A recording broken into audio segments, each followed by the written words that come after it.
Okay. Good morning. We're bringing in Facebook at the moment, and we don't have Facebook prior to now because when we do music like that, Facebook doesn't let us post it afterwards. So welcome to Northern Light Spiritual Center. I am Reverend Vaughan Amaré, and today I am speaking about the emotional and feeling experience of happiness. And you may wonder, why are we speaking about that? Because it's so natural. It's something that just happens. And why bother spending time looking at that? I want to propose that it's helpful for us to speak about it. And typically, Stephanie Scranton, who is our amazing practitioner here at Center for Spiritual Living, she's our practitioner. She's also a member of our board.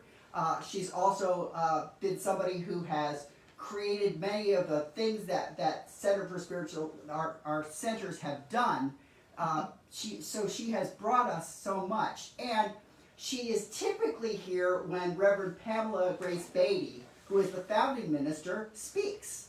And Pamela invariably says, what Stephanie brings in the meditation and the reading really captures everything that Pamela intended to speak about.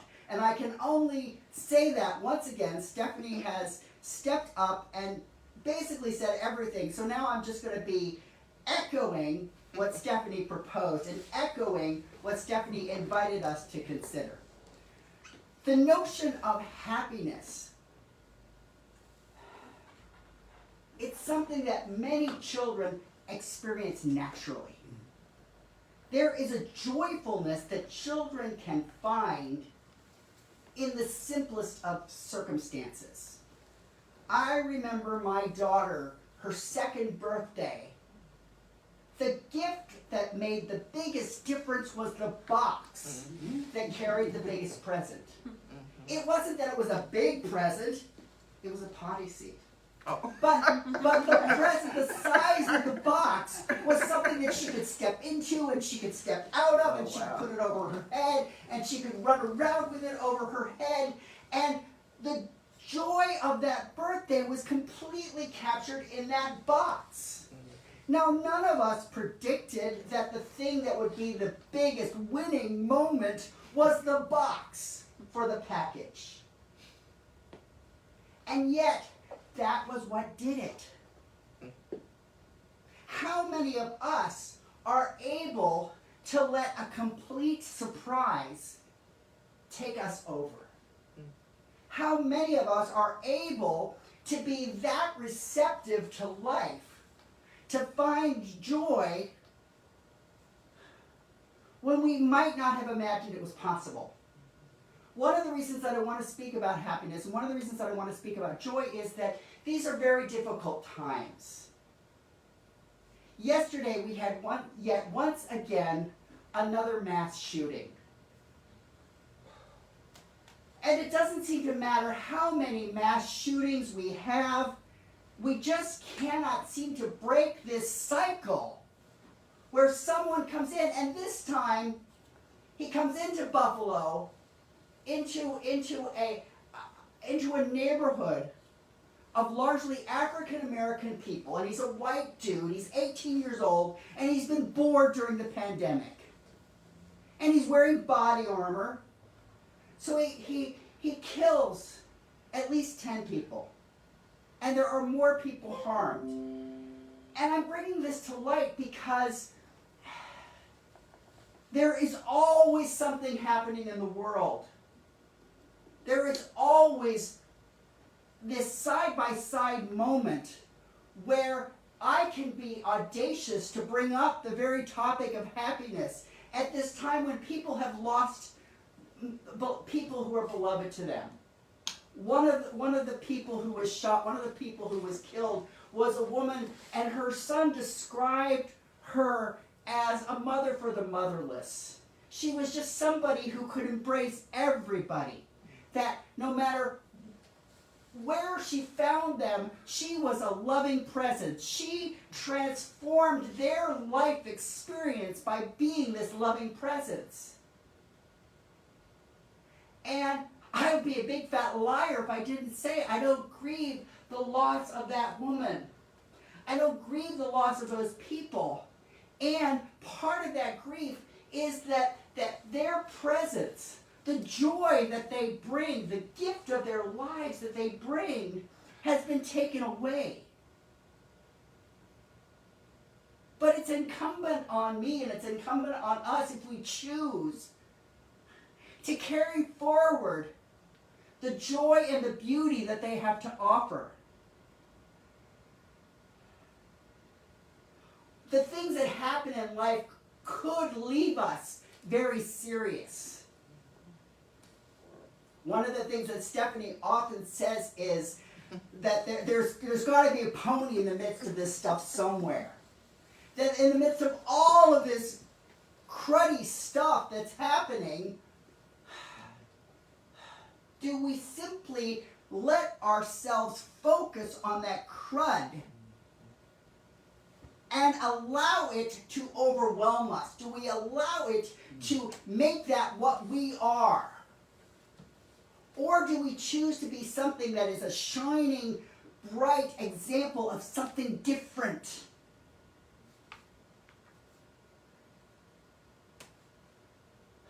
I mean, right now, people in Ukraine are fighting for their country.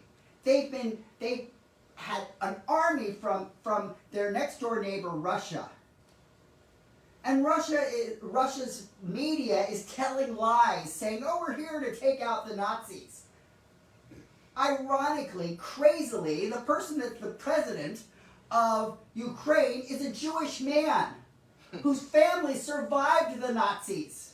So he's hardly in a position to say, I really want to perpetrate Nazism.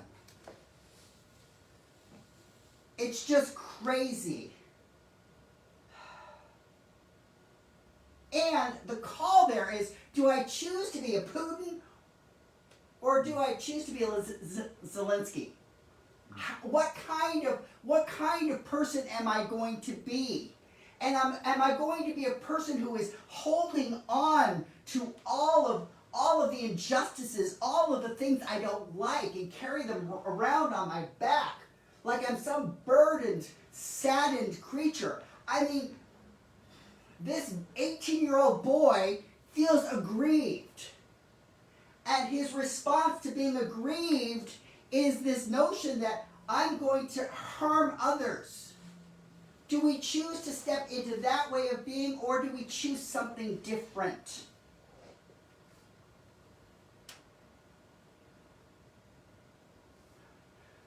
Stephanie identified that happiness is a choice. Ernest Holmes said, the ability to control your experiences and have them result in happiness, prosperity, and success lies in your own mind and the way you use it. Moment by moment, we can choose. It's been well researched that how we use our minds shapes things. They have studied athletes who, one group of athletes practiced shooting baskets. They practiced physically over and over again. Another group imagined it in their minds. They didn't pick up the ball, they imagined it. And you know what? The group that imagined it did as well as the group that practiced it. This isn't just woo-woo, mysterious stuff. It's what we're seeing about the power that our minds have, that our thoughts are powerful, that our feelings are powerful. And I want to be really clear. I am not telling us to cover up anger or sadness or grief. I'm not telling us to exile them. I'm not telling us to send them away. They are part of our lives. They have an important message to carry. Fear happens for a reason. It doesn't come from nowhere. Our bodies are designed. We have a nervous system that responds to emotional sensations to keep us alive, to keep us safe. one of the difficulties is that as we've evolved, as the way that human beings live, we still have a nervous system that takes into account and still like stresses us out. We can be stressed out by what we see on television as much as we can be stressed out by someone yelling at us in a room.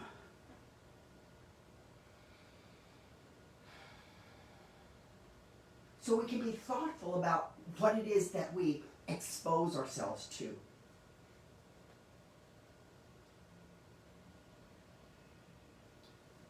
Happiness comes from a state of mind. Happiness comes from a matter of choice.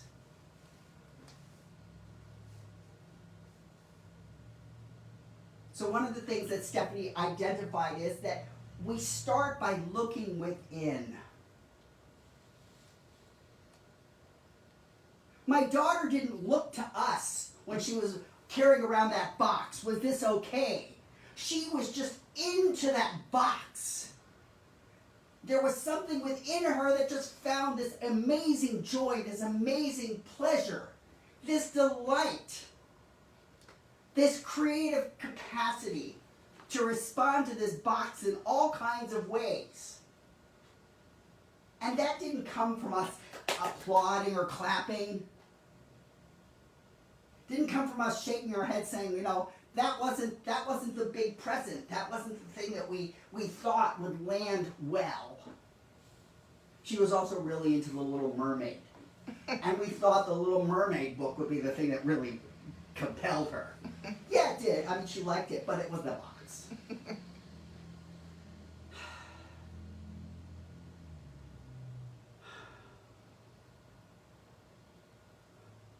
We learn how to try to make other people happy.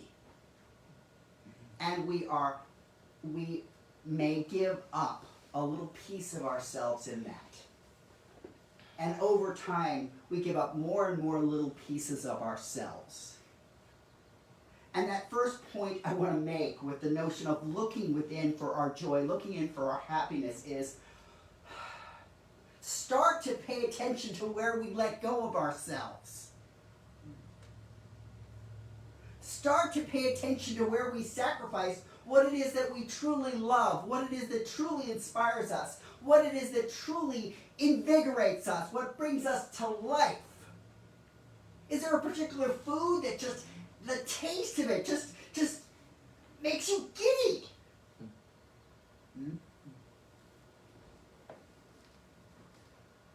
I love the flavor of black licorice. Oh. My husband, and I heard Stephanie, they make sounds, and I'm like, no, that's not my good. That is not my good. But I love it. And it completely, it just makes me happy. I put that fennel into the hot water, and that smell, that flavor, it just makes me happy. Now, I don't have to go around looking for affirmation. It's like, is it okay that fennel makes me happy? The more that I do that, the more that I cut myself off from myself. What is it that makes us happy? What is it that we see? What is it that we taste? What is it that we do that is truly our own? If something seems silly, we may even think of it and look at it as silly. I loved to watch the Pokemon cartoons when my kids were little. I know it's goofy, but there was just something so gratifying that those little creatures that were captured out in the Pokemon woods were able to grow up into these things that could do amazing things. It's a metaphor for my own talents, for my own capacities. Can I capture my talent and can I put it to good use? So that when I throw that Pokeball, when I throw that creativity, it lands somewhere and it does something.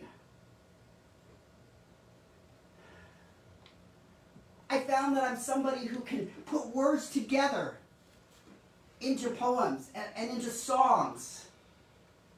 But it doesn't do much good if I don't share it, if I don't put it out there.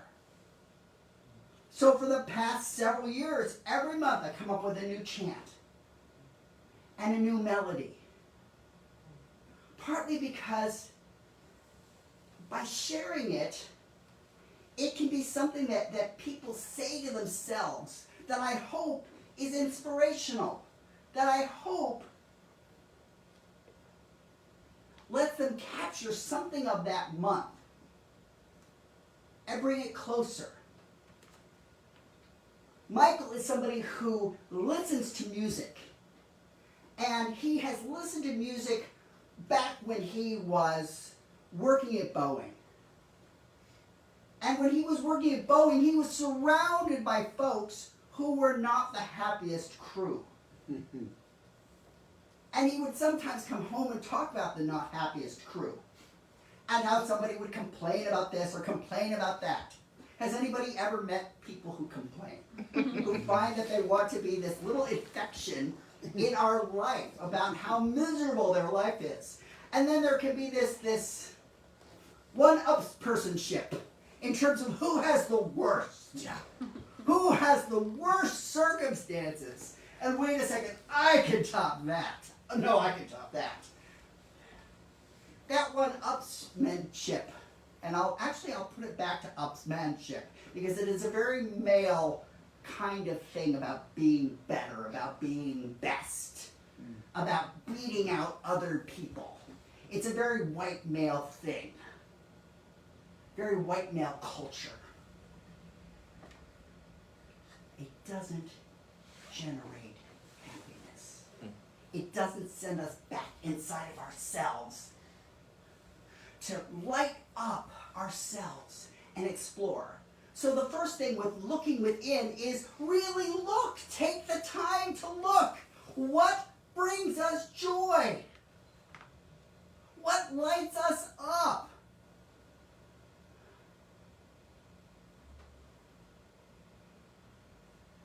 And when we find it, when we discover it, or if we don't know what it is, see it as an opportunity for exploration. Rather than say, oh, I should know this. I don't know what's wrong with me that I don't know more about what brings me joy. Pause. Say, look at me being critical about this. And say, do I want to stay in that critical place? And my encouragement is, I would say, stop it. Stop it.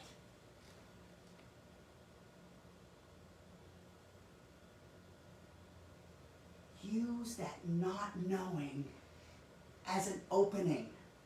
In the song, Joy, there's beauty in my brokenness. In the Kabbalah, in the teaching of the Kabbalah, the notion is that the universe was created and then it was broken. And that finding the divine is seeing that in those cracks are the light through which the radiance of the divine shows up and continues to shine and radiate. That rather than brokenness being bad, brokenness is a way of finding things. I mean, when we season our food, we don't usually just put the whole thing in and eat it. We grind it up. To eat our food, we have to chew it. We have to break it down. So how can we let go of that critique? Oh, it's broken. It's no good anymore. When my daughter opened the box, the wrapping was off of it. It was just a box with a graphic design of a potty on it.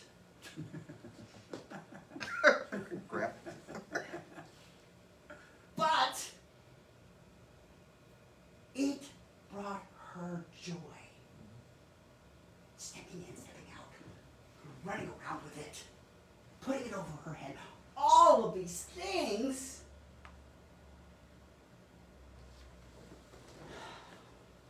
There's beauty in our brokenness. We find joy instead of mourning. Even in the midst of mourning and grief, I remember hearing that grief is the last act of love that we can convey, that we can give to someone. So rather than cursing that they are gone, to be able to celebrate that we have them in our lives and that we have the capacity to continue carrying them forward. It's one of the things that is so amazing about Stephanie. She has started this company, and the company speaks back to stories about her mother and her father. The very name of her company is names of things that she celebrates and brings forward from her mother and father. I mean, when Stephanie would come and speak, her mom and dad were always here. Without fail, they were always here. And, you know, sometimes it was not entirely landing what it was that she had to share. Her dad would say something and it was like 160 degrees off from where Stephanie was trying to go with the point. But he was there. He was always this loving presence. And Stephanie carries that forward in the work that she chooses to do.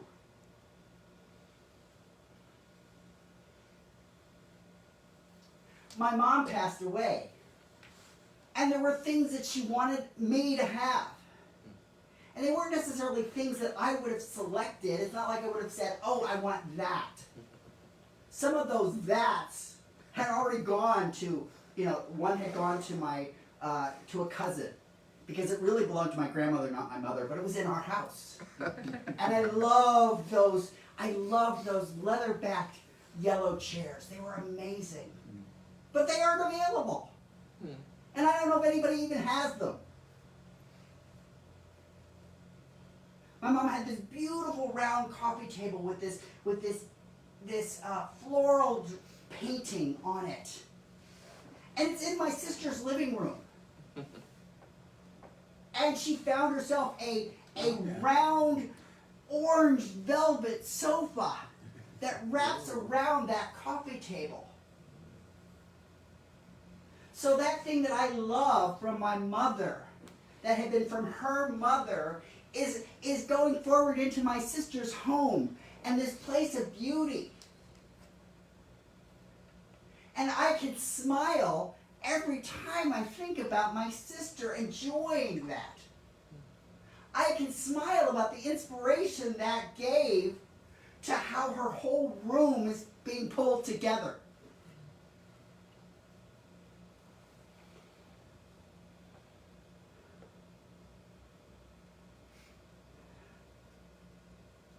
Look within.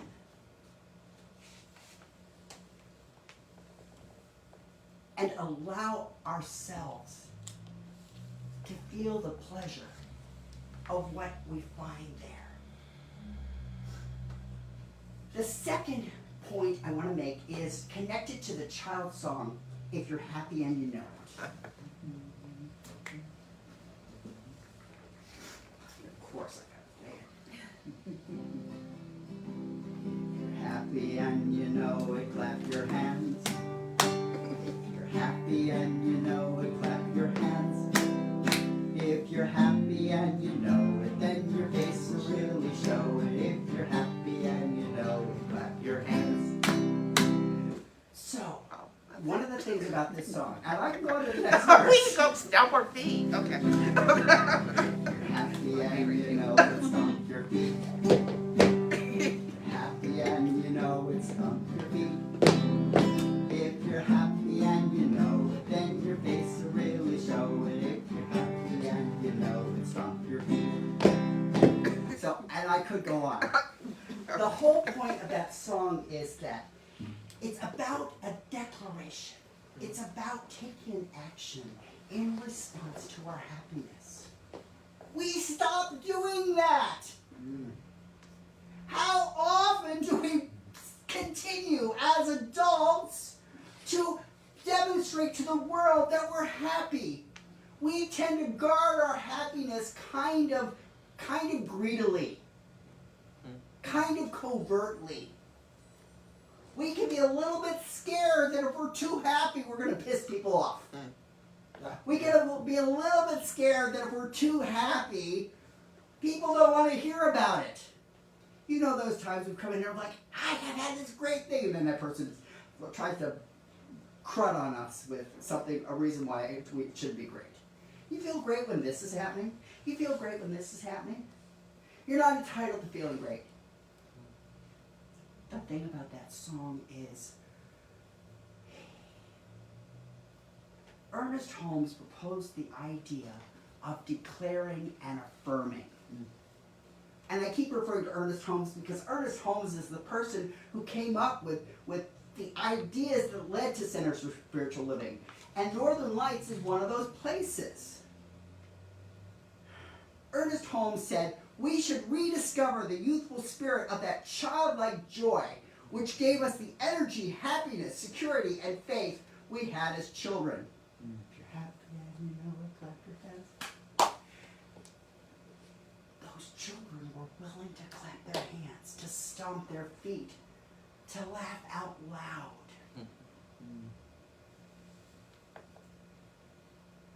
So many adults have lost that over the years, have let it go, have given it up. We may fear that we won't fit in. We may fear that our being too happy is an affront to things.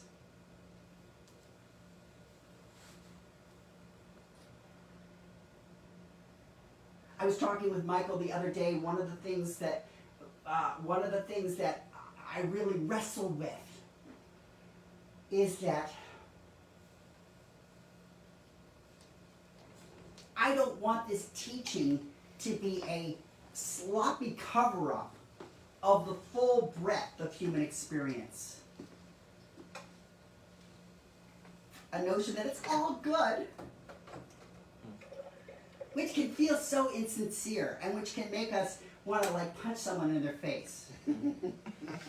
This bad thing happens to us and this person comes along and, well, don't you see the good in it? Don't you see that this is really God showing you the good? It's like, wait, I'm not in a place yet to hear that it's all good. Stop it. I'm not ready for that. So I want to temper the message about declaring and affirming with the notion that sometimes we're not feeling it.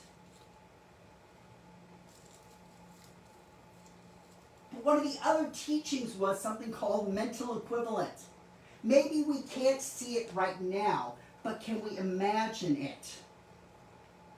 Are we willing to be willing?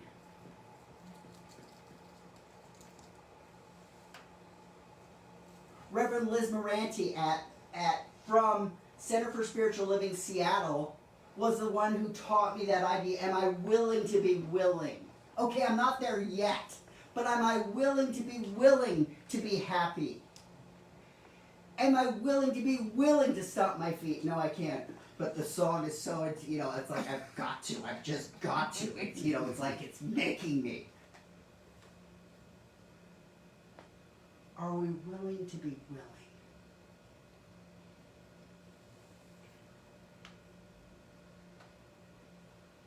Might we have the discipline to build in things that bring us pleasure, to build in things that bring us joy?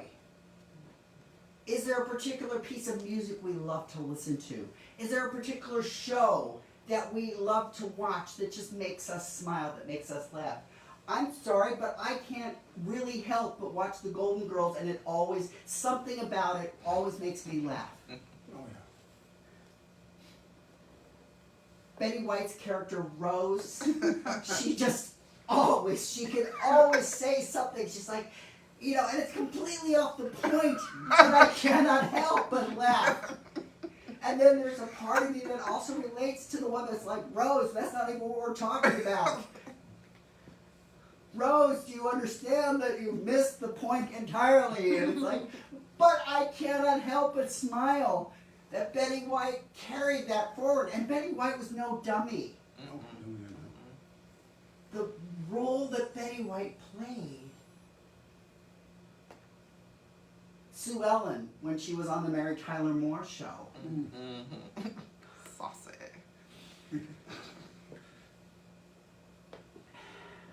What is it that cannot help but bring us joy? We're happy and we know it. If we're happy and if we're not happy and we know it, how do we find our way out? Elie Wiesel was 15 years old when he was stolen from his home and put in death camp. And Elie Wiesel wrote about that experience many times, but the time that was most, the story that was most compelling was in his book, Night. He talked about being on the train, going to the death camp. And he talked about through the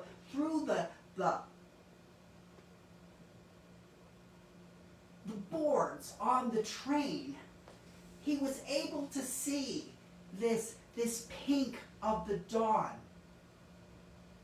And that no matter how horrible his life had, the turn that it had taken, he was still able to find joy and inspiration in the dawn that came through that light. And he wrote about it years later, that in the midst of the most horrible circumstances, he could still find something that brought him pleasure. That a sunrise, and that the colors that were coming, and that pink doesn't necessarily happen on the most beautiful day. It can happen on a day that is filled with cloud cover.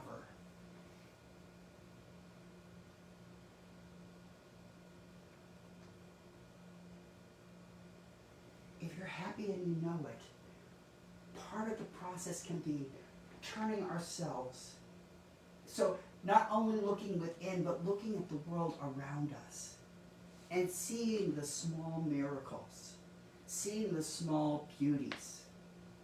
There was a television commercial some time ago where this father and his little girl found this crack in the cement, and there's this little flower growing through it. And they would walk by it, and eventually they plucked it out by its roots, and they planted it in a bed of dirt. And you're assuming years later you see that man as an aged person, and it's not a little girl, it's a woman with him, and that whole place is filled with those same flowers that they planted. We can contribute to miracles.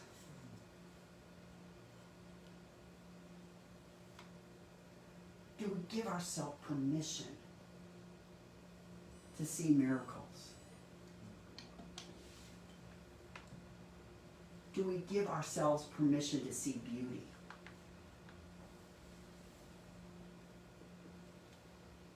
That's one of the keys to happiness. If you're happy and you know it, you declare it.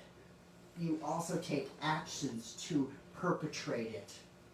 Elie Wiesel was willing to tell the world that he saw this beautiful, glorious sunrise in this moment when he was being carried away on a train, alone, not with his parents, not with people he loved, not with his family, but with other people who had been sorted and pulled apart from the ones that they love. And he told that memory, that moment of glorious beauty. Now, if he could do that, what is possible for any of us?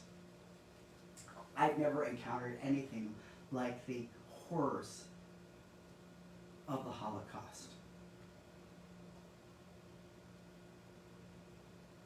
I've never encountered anything like the continual perpetration of violence against the black people in this country who were enslaved and whose children were enslaved, and the enslavement kept going on and on and on.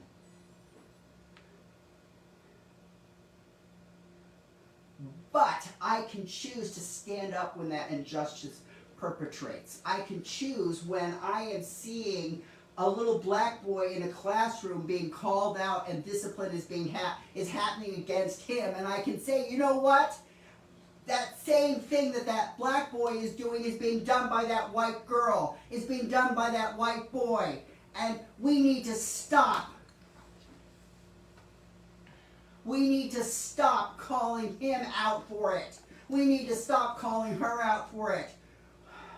Or, like my black colleague who said to the black family, get your kid out of here. You keep getting pulled in to be there for him. You need to be in a different place. I can celebrate her courage to say to that family, stop having your kid be here. I can be the voice in the school that's saying, stop it, to the white educator who is calling that kid out. I can choose that, or I can let it perpetrate. And more and more and more and more, I'm choosing to call it out, to say, stop it. The last point I want to make. So, first point was looking within. Second point is declaring happiness and finding it, looking, what is that small miracle that we can see? The last piece is, let it begin with me. Let it begin with me.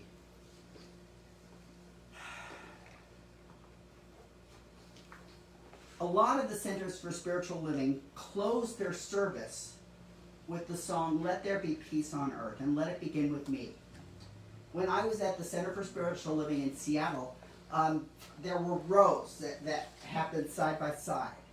But at that ending song, we would all turn about and we would grab hands of the people that were in front of us, in the row in front of us, and in the row behind us.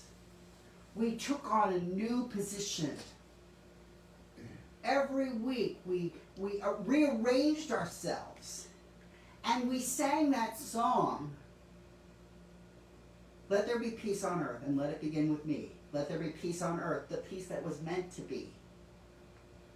With love as our center, family are we. Let me walk with each other in perfect harmony.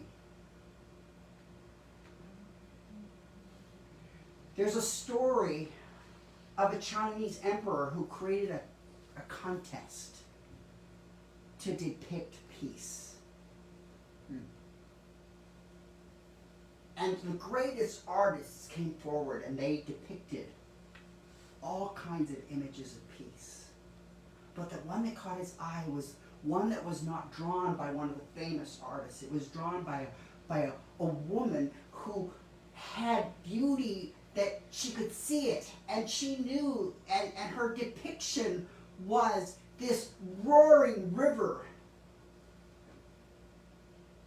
And this bird had created a nest over this roaring river. And all of this tumultuous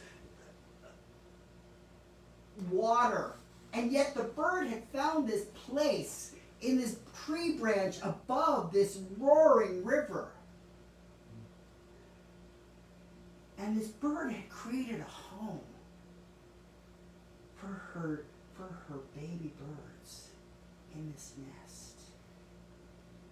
And the emperor saw this as the essence of peace, that we can create peace in the midst of tumult.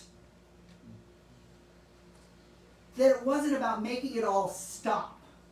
And so often we think that that's what peace is, that we just, we can only find peace if the world stops. If anger stops, if fear stops, if cruelty stops. But the emperor saw in that woman's simple depiction, where she captured the chaotic moments of the sweeping river, overflowing. And it was a stormy day. It wasn't this beautiful, perfect, peaceful day that we all think about with peace. Don't all of us have an image for what peace looks like? But for this, the emperor picks the one where there was still all of this tumult. That peace happens in the midst of tumult. That's like in the opening song, I find beauty in my brokenness. So often we want to let go of our brokenness. So often we want just joy. We think that it's going to happen because we've let go of everything else. But joy is available. Peace is available right where we are.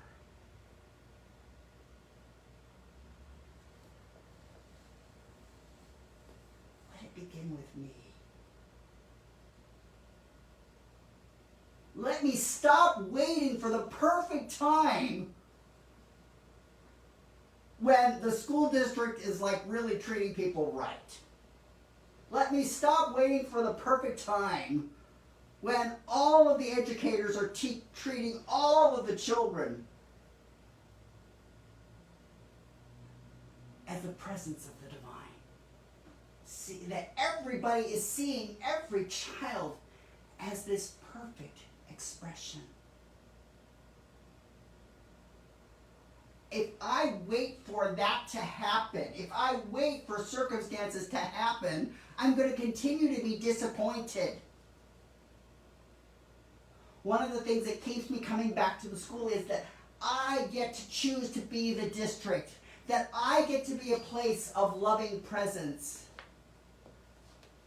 that I get to say to that black mother, you have to do so much more to equip your children to go out into the world and respond to a police department that won't respond to them with love. And what you are doing is such an awesome gift to society. Am I saying it may be awkward? Am I saying it? Am I putting it into a report? Is this extra work and it's this extra thing that I take on, that I choose, that I'm going to be late because I want to make sure I say it?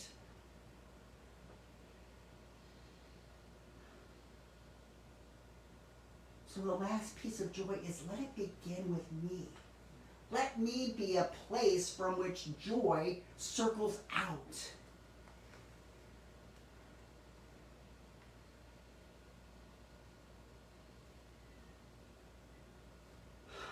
I may want it to be this big, brilliant, shining moment like a firework that's always beautiful when I look up.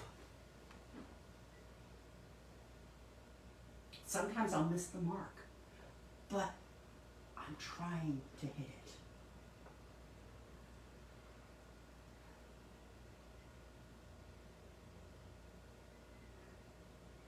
It's my goal when I interact with children that they know that they are special and that they are this teacher to me, and I am able to receive the wisdom that they have to teach.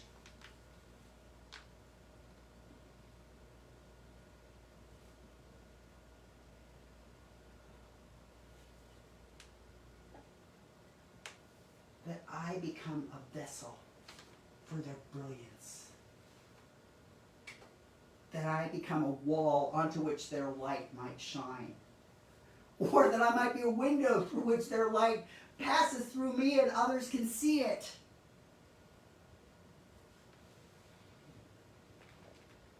That I get to be a mirror, a window, a place where they are seen, where they are celebrated.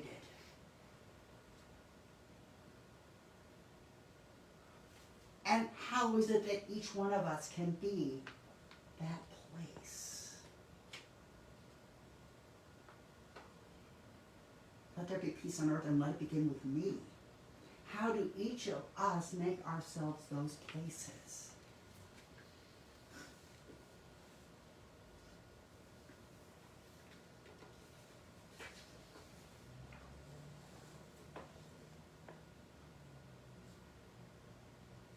To enjoy health, bring happiness and peace, one must discipline one's mind.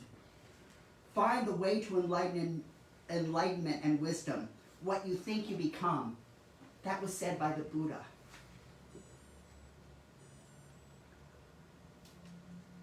In addition to creating happiness in our lives, cultivate the spiritual practices that lead to joyfulness, especially gratitude. That's Brene Brown. Lots of people have told us how joy can begin in us, that we can be center points from which greater joy expresses. What brings us a smile?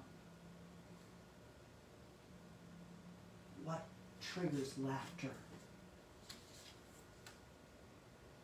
What breaks through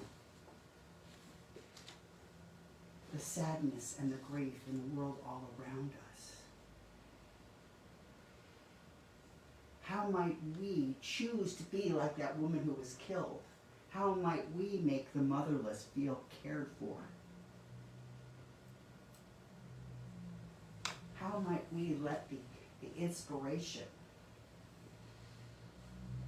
There was a grandmother in the Ukraine who went to a Russian soldier and she gave him some sunflower seeds. And she said, put it in your pocket. And she was doing this to all of the soldiers. Yeah, I know that.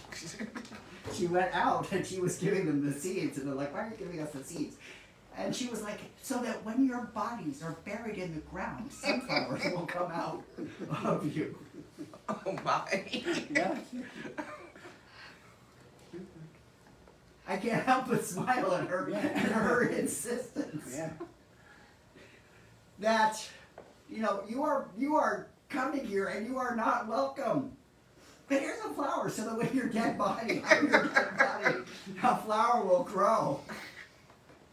The Ukraine is known for sunflowers.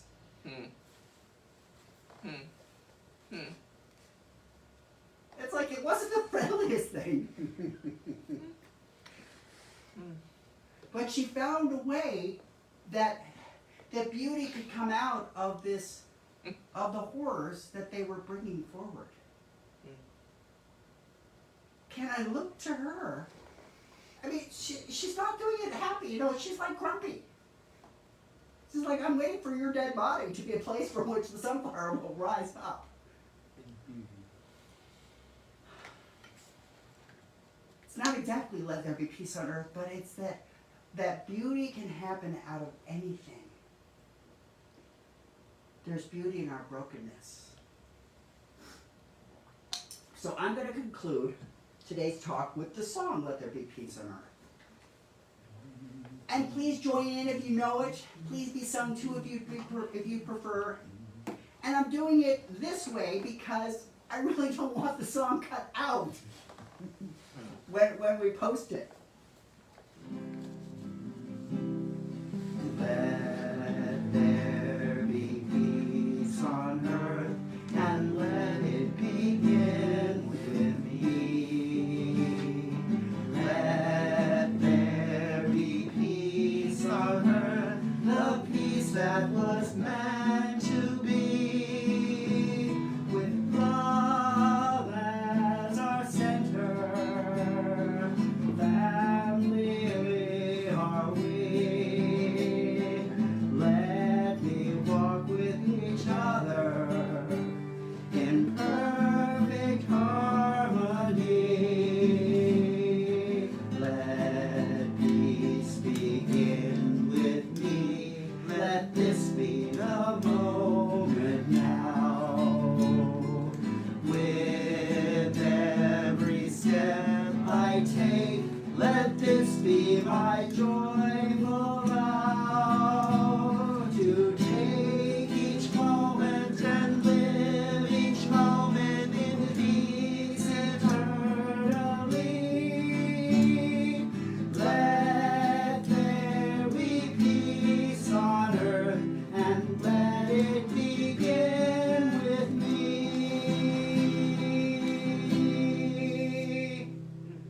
So let peace begin with me, let joy begin with me, and so it is.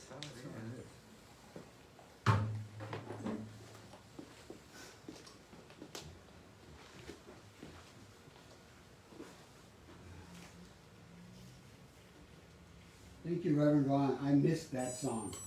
Me too. Might need to put that back in. I know when they took it, when they stopped doing it, I know there were a lot of people that were a tad bit upset. That was one of them was me. So I want to thank you for the very animated and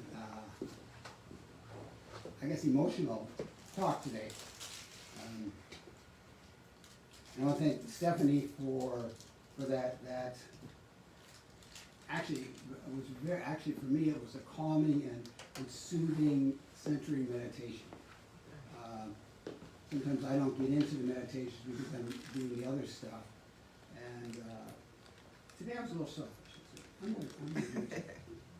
And sometimes what we learn, it begins with us, and we have to be selfish. And for those 10 points to learn about being happy, I wrote them down, and you will be seeing them in different forms. So I want to thank everybody for being here, whether you're in person or out in the virtual world as we know it. Next week, Reverend Pamela will be here. We had to switch around. That's why she usually speaks on the third Sunday, but we have to be flexible. And so she'll be here next week. And then on the final week of May, which is the fifth Sunday, Stephanie will be speaking. She always speaks on the fifth Sunday of the month when we have one. And she gives life work. Yes. We switched it from homework to life work. Yes. Homework sounds so It's a drudgery. yeah, that's a drudgery, that's true. Yeah. I don't like homework. But life work is to improve your life. And so I thank you for that. And if anyone cares to donate to our center, you can go to our website, which is northernlightspiritualcenter.com, and hit the donate button. And I want to thank everybody who's ever been connected to Northern Lights. We have been here, the two of us, 12 years, and I was thinking about that today, and it's like, well, yeah, it's been 12 years. And so, any person that has contributed in whatever way, shape, or form, I know I am grateful for, and I know we are grateful for, because your presence is a contribution. Your love, your support, your uplifting is a contribution. And you are the biggest contribution of all. And so I thank you. And with that, I just know that there is that divine oneness, that divine presence in the universe, and that we each are part of that. That each of us have been created in that love that God is, in that truth, in that beauty, in that happiness, in that joy. And as we move out and walk out into the world for our week, may we look up, may we look out, take our blinders off and see the beauty, the joy, and the happiness. And be that happiness, and let it begin with us. Let it begin with each of us. That is our life work for this week, is let the happiness and joy begin with you. And so I release this with deep gratitude and love and joy. And so it is. So it is.